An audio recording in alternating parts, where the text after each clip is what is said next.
Hey community out there, I want to do another video here. I haven't done a video for a while, so it's time to do a video. I got a really exciting case that just came in. He was damaged with antibiotics, Levaquin, but this would apply to anyone that's suffering from any chronic condition. Is the organic acid test. If you're not familiar with this, this is a first morning urine void. So what we're actually doing is we're actually measuring what's in your urine, because whatever's in your urine is in your blood. So the research shows that the concentrations in your urine are 100 to 1,000-fold more in your urine than in your blood. So this test checks for like 170 markers.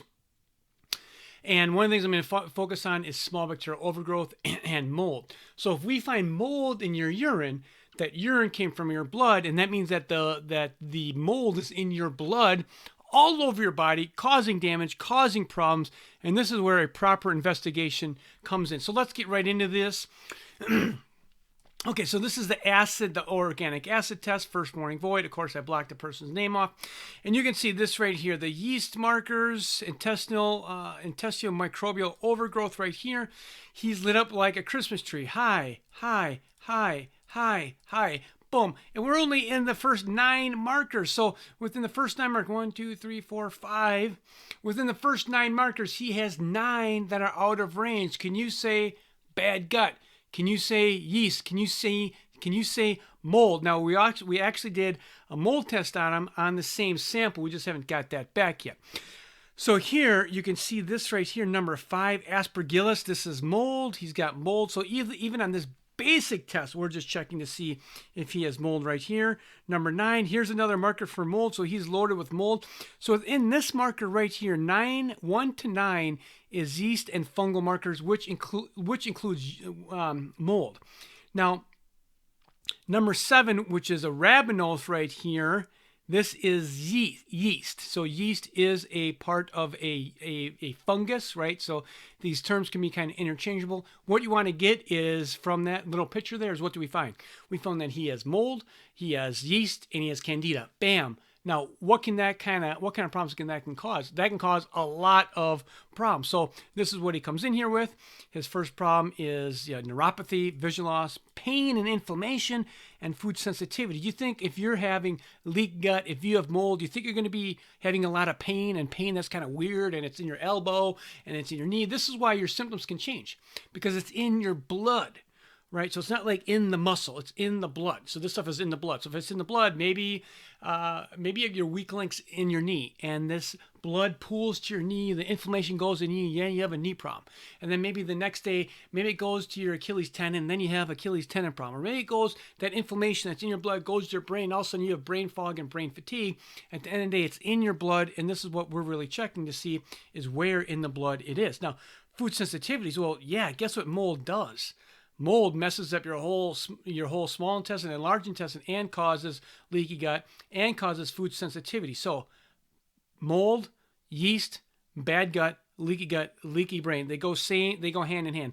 Leaky gut, leaky brain. You can't separate those two. Now, let's go on to some other things. I'm not trying to make you an expert here at reading this. Now, one thing that the yeast produces here is oxalates right here. So you see this right here. Hi, oxalates. So what are oxalates? I got some videos on this. They're small little crystals that can form. If you've heard of kidney stones, they're calcium oxalates in the kidneys. If you know anyone that had a kidney stone, like, they're in severe pain. This can be in your tendons. This can be in your muscles. This can be in your nerves.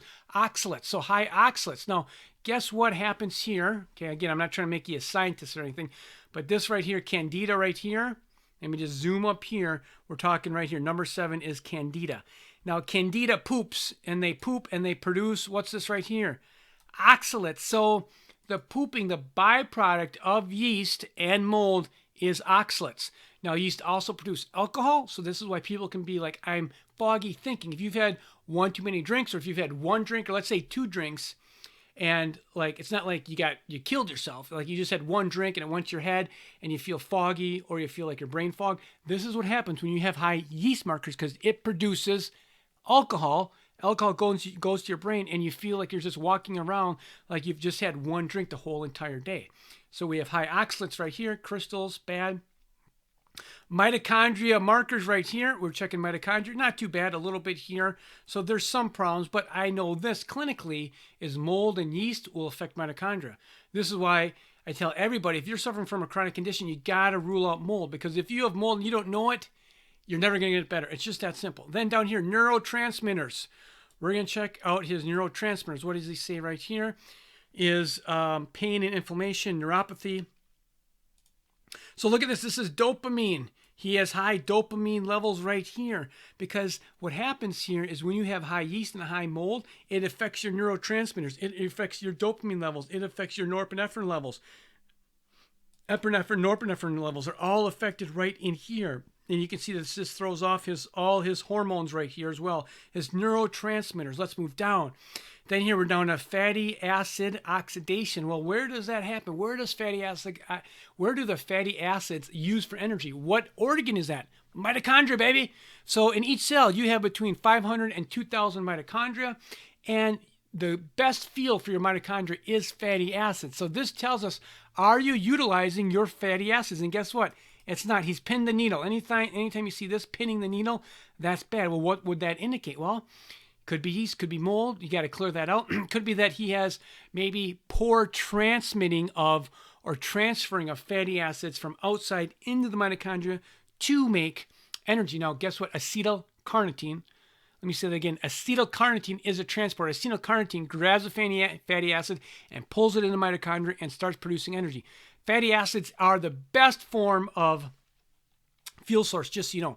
Vitamin C could be high. Now, this right here, this can relate to oxalates too. So high oxalates can be because of mold, yeast, or high vitamin C. So I gotta ask him a few questions on this.